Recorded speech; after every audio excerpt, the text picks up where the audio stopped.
Let me start with a few introductions. I've already introduced Jock, and I'm going to go through here.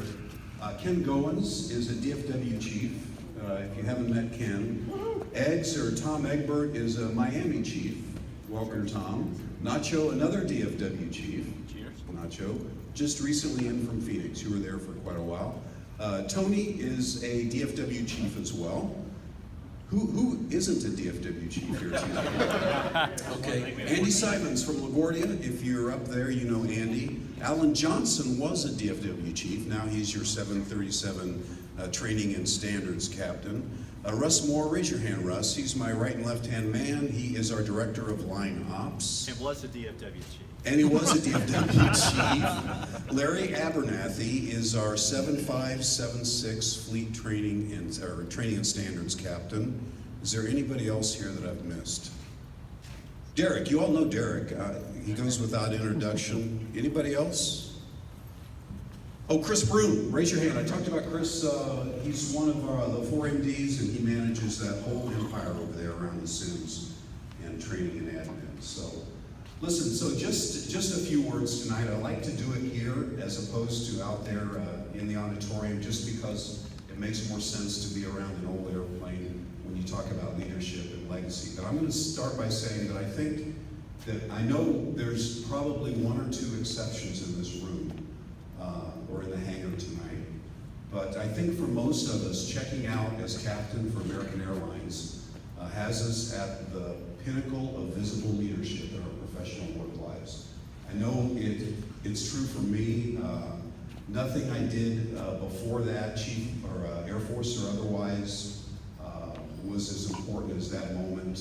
Carl Price gave me my wings back in the day, back in the Chicago.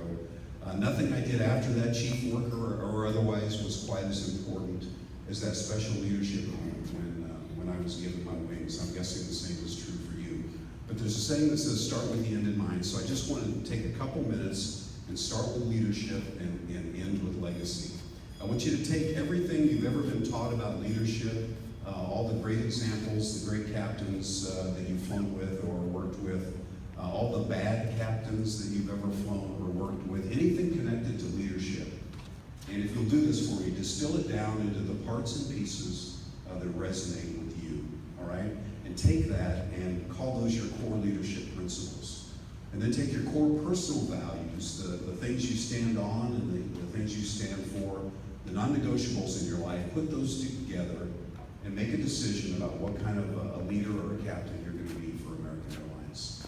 Don't do it right now, don't do it tonight, but do the work for me if you will.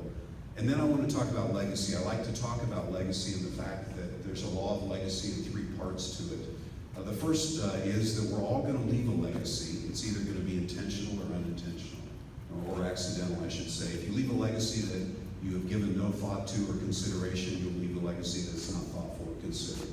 And none of us wants to do that. So leave an intentional legacy. Then there's the second part's kind of cool. You get to decide exactly what kind of legacy you're going to leave. If you want to quietly put your hand on the Knoxville tonight and decide that you're going to be a great captain for American Airlines, and that's what you want your legacy to be, then you can certainly do that. But then lastly, the third point is the most important. You have to live the legacy that you want to leave. It's not enough to say that you want to be a great captain. You actually have to do that every time you suit up, every time you go to work, every day you fly. So just a moment to ask you to be intentional about the kind of captain you're going to be and the kind of legacy you're going to leave. And because I'm proud of you all and want you to be successful, I'm going to leave you with one last thing to slip into your kit bag on that dark and stormy night.